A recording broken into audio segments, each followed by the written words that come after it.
A beautiful, young, and vibrant girl was murdered on the eve of her 22nd birthday.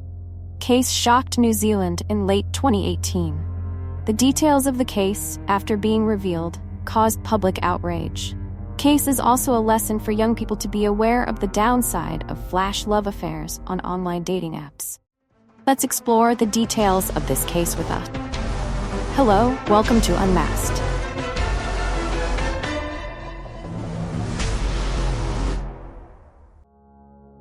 Grace Emmy Rose Millane was born on December 2nd, 1996, in Essex, England. She was born into an emotional middle-class family.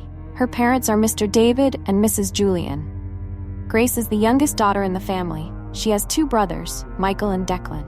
Grace is a vibrant, sociable, and family-oriented girl. She has a talent for art and often spends hours drawing. Despite not having any formal training, Grace can still draw beautiful and soulful pictures. In 2018, Grace graduated from the University of Lincoln with a degree in communications. Like many other young girls, Grace loves to travel and explore new lands. After graduating from university, Grace decided to spend a year traveling before starting her career. Grace is a compassionate girl, so before traveling, she cut her hair short and donated it to the Little Princess Fund to turn it into wigs for children with cancer. At the end of October 2018, Grace packed her backpack and started her adventure. First destination on Grace's journey was South America. She stayed there for 6 weeks. Every day she posted photos on social media and called her family. Grace boasted that she met many wonderful new friends. This was nothing new to Grace's family, as she had always been friendly and easy to make friends with. On November 19, 2018, Grace arrived in New Zealand, and 11 days later she arrived in Auckland, a city in the north of New Zealand.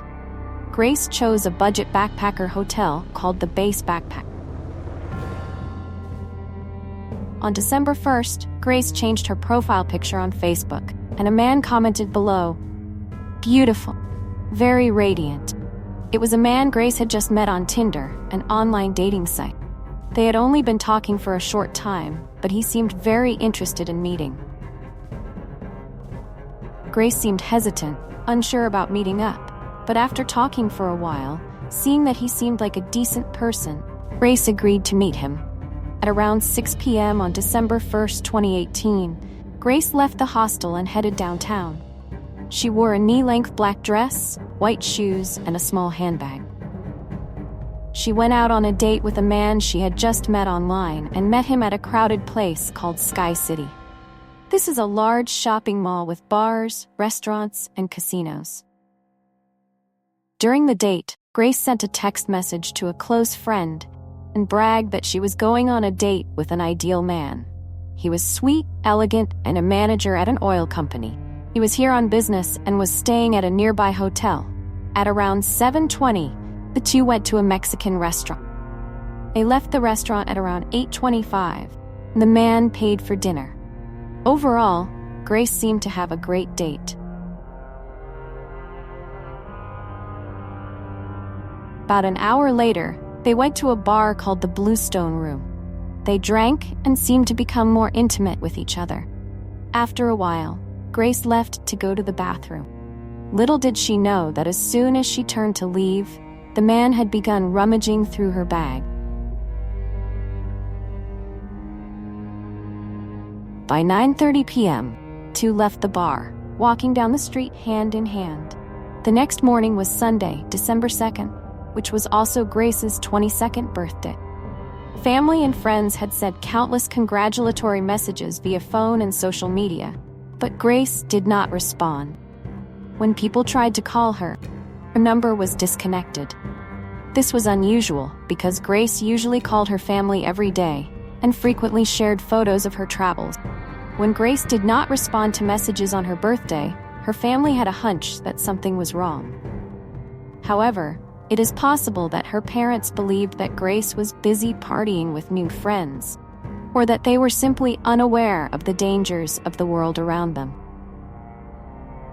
Whatever the reason, It wasn't until 5th of December 2018, Grace's family called Auckland police. The community came together to help find Grace. Police held a press conference, appealing for information about the 22-year-old who was last seen 7:50 p.m. on Saturday.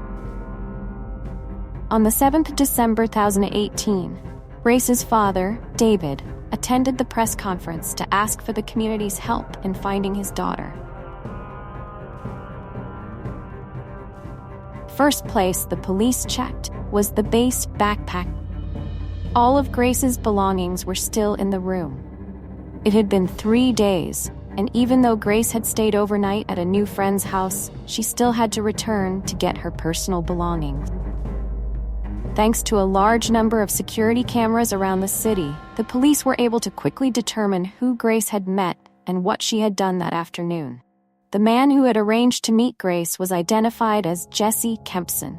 He was staying at a hotel called See the Light in Auckland. When police checked Jesse's Facebook page, they found a long post saying that he was very sorry for being arrogant, selfish, and disappointing everyone. Jesse Kempson, 26, was born in Wellington. Parents divorced when he was a baby. After being passed from house to house for many years, Jesse was adopted by his grandparents. From a young age, Jesse was a liar. Jesse lied not out of habit, but out of an uncontrollable disease. He lied without blinking an eye and without shame, about the smallest things to the worst. Once, Jesse told his relatives that he had just signed a contract to become a professional football player for a famous football team. Another time, he claimed that he was being treated for cancer. This caused his family and friends to gradually distance themselves and cut ties with him. Because of his uncontrollable lying, Jesse could not hold down any stable jobs or stay in any places for long. Every so often, he would be fired or refused a lease. His last job was as a telephone consultant, but he was fired just before he met Grace. Despite being broke, Jesse always dressed well and appeared to be successful.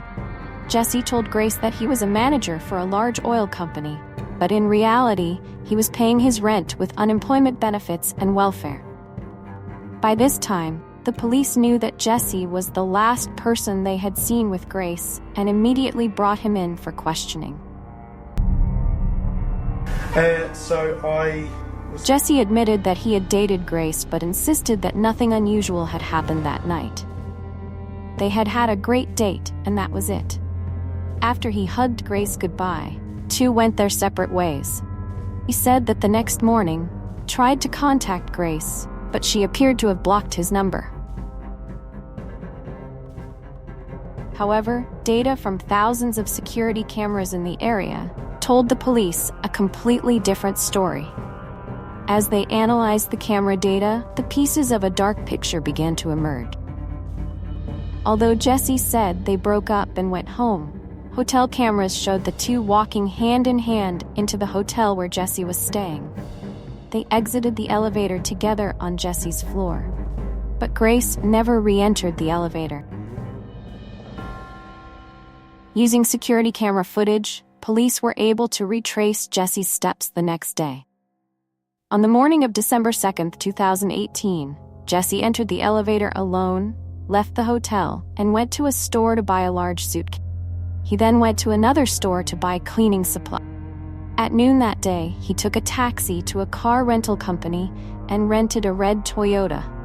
A few hours later, Jesse went on a date with another woman he met online. When police interviewed the woman, she said that during the date, Jesse kept talking about dead bodies and how to bury them. When she expressed discomfort, Jesse explained that he had many police friends, so they talked about this a lot. Still, the girl felt bad and thought she was wasting her time with a pervert. She refused to get in Jesse's car and took a taxi home. That afternoon, Jesse went into town again to rent a carpet cleaner. He explained that he had spilled wine on the carpet and needed to clean it. At 9:30 p.m., Jesse loaded the suitcase onto the hotel cart and put it in the car he had rented earlier. Around 7 a.m. the next day, Jesse went to a convenience store and bought a shovel.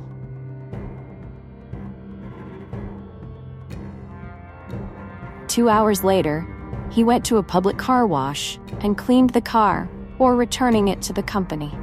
When the police went to the car rental company, the staff said that the car had been rented by several other people. On December 5th, 3 days after Grace went missing, Jesse went to various locations to put something in the trash. Police were almost certain that they had caught the culprit and quickly went to the hotel where Jesse was staying after getting an arrest warrant.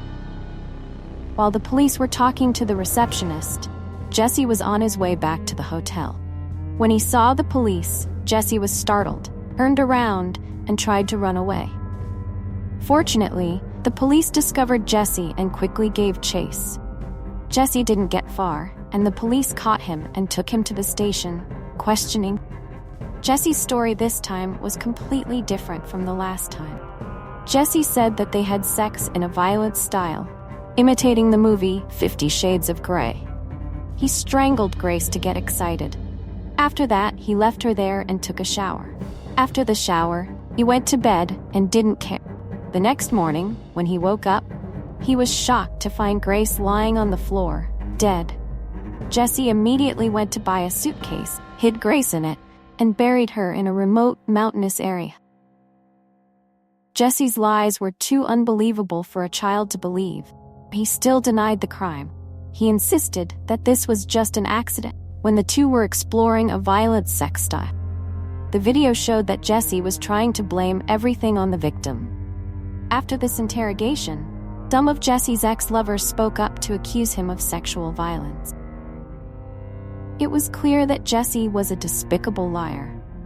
Although Jesse tried his best to clean up the traces in the hotel room, forensic staff was still able to trace the blood on the floor.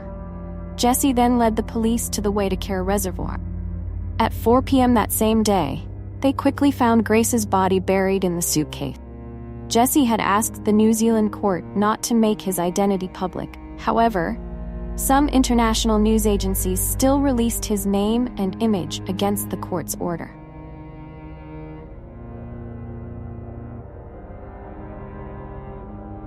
After Grace went missing, her father and brother immediately flew to New Zealand in the hope of finding their daughter and returning safely. However, their fragile hope was soon shattered. Grace's murder shocked the whole of New Zealand.